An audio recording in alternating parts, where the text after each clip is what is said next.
அனைவருக்கும் வணக்கம். நேற்றைய தினம் தெலுங்கானா மாநிலத்தினுடைய முதலமைச்சர் திரு ரேவந்த் ரெட்டி அவர்கள் தமிழ்நாட்டுக்கு வந்திருந்தார். இந்த வந்ததற்கான நோக்கம் என்னன்னு பார்த்தா, தமிழ்நாடு அரசால் ஏற்பாடு செய்யப்பட்ட கல்வியில் சிறந்த தமிழ்நாடு என்ற தலைப்பில் கொண்ட ஒரு விழா ஏற்பாடு பண்ணியிருந்தாங்க. இந்த விழாவின் நோக்கம் கல்வி எந்த அளவுக்கு தமிழ்நாட்டில் வளர்ந்திருக்கு அப்படின்றத வெளிப்படுத்தும் விதமாக தான் இந்த விழாவை ஏற்பாடு செஞ்சிருந்தாங்க. இதில் பல திரைப்பட இயக்குநர்களும் திரைத்துறை நடிகர்களும் பங்கேற்றிருந்தாங்க. இந்த இடத்துல அண்டை மாநிலத்தில் இருக்கக்கூடிய முதலமைச்சர் வரவழைக்கிறது இது ஒரு அரசியல் நோக்கமானு பார்த்தா கிடையாது.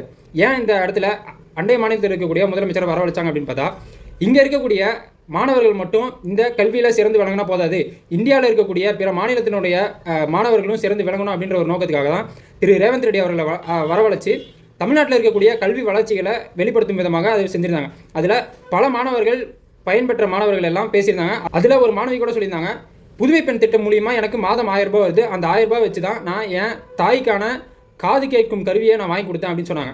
அந்த இடத்துல திரு அன்பில் மகேஷ் அவர்கள் கூட ஆனந்த கண்ணீர் விட்டிருந்தார். அது எல்லாமே ஒரு எமோஷனல் டச்சாக இருந்துச்சு. இதுபோல் அந்த இடத்துல பல மாணவர்கள் வந்திருந்தாங்க, மருத்துவர்களாகவும் ஆசிரியர்களாகவும் இதுபோல் பல மாணவர்கள் வந்து அந்த இடத்துல பேசியிருந்தாங்க. இதுதான் தமிழ்நாட்டுக்கான கல்வி வளர்ச்சி அப்படின்றத எல்லாரும் தெரிஞ்சுக்கணும். இன்னொன்று, இதற்கு முன்பாக புதுமை பெண் திட்டத்தை அறிமுகப்படுத்தும் போது கூட டெல்லி மாநிலத்தினுடைய முதலமைச்சர் திரு அரவிந்த் கெஜ்ரிவால் அவர்கள் சிறப்பு அழைப்பாளராக வந்திருந்தார். அதைத் தொடர்ந்து காலை உணவு திட்டத்தை விரிவாக்கப்படுத்துவதற்காக பஞ்சாப் மாநிலத்தினுடைய முதலமைச்சர் அவர்களும் வந்திருந்தார். இதெல்லாம் எதுக்குன்னு பார்த்தா, பிற மாநிலத்திலையும் இது போல திட்டங்கள் செயல்படணும், மாணவர்கள் எல்லாம் வளர்ச்சி பெறணும், மாணவர்கள்லாம் அறிவு பெறணும், மாணவர்கள்லாம் படிக்கணும் அப்படின்ற ஒரு நோக்கத்துக்காக மற்ற மாநிலத்தோட முதலமைச்சர்களும் இங்கே சிறப்பாளராக அழைக்கிறது தான் இந்த தமிழ்நாடு அரசு, திராவிட மாடல் அரசு.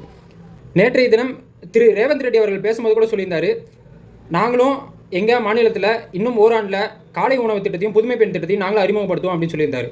இதுதான் திராவிட மாடல் அரசுக்கான வெற்றியும் நேற்றைய தினம் நடைபெற்ற நிகழ்ச்சிக்கான வெற்றியும் என்று அனைவரும் கருதுகிறோம். அப்படி என்ன தமிழ்நாடு அரசு கல்வியில் சிறந்து விளங்குச்சு அப்படின்னு கேட்குறவங்களுக்கு, நம்ம மாண்புமிகு பள்ளிக்கல்வித்துறை அமைச்சர் திரு அன்பில் மகேஷ் பொய்யாமொழி அவர்கள் நாமக்கல் மாவட்டத்தில் இருக்கக்கூடிய ஒரு அரசு பள்ளியில் ஹரிஜன் காலனி அப்படின்ற ஒரு வார்த்தை இருக்குது, அது அந்த வார்த்தை வந்து ஒரு சமூகத்தை குறிக்குது அப்படின்ற ஒரு புரிதலை கொண்டதுனால போய் அதை முதலமைச்சர் சொன்னோன்னே முதலமைச்சர் அதை கவர்மெண்ட் ஆர்டராக பாஸ் பண்ணதுக்கப்புறம் அந்த கவர்மெண்ட் ஆர்டராக எடுத்துகிட்டு போய் அதை கருப்பு மையை வச்சு அழிச்சிடுவான்னு சொன்னாங்க. அதைத் தொடர்ந்து அன்பில் மகேஷ் அவர்களே நேரடியாக சென்று அதை கருப்பு மையை வச்சு அழிச்சார்.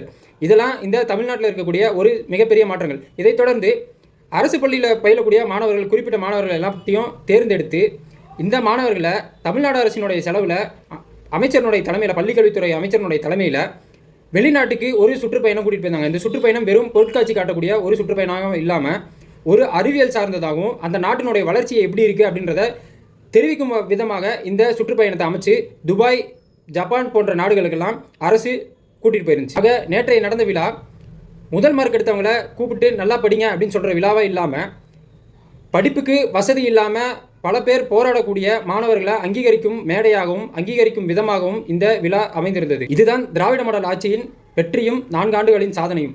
நன்றி.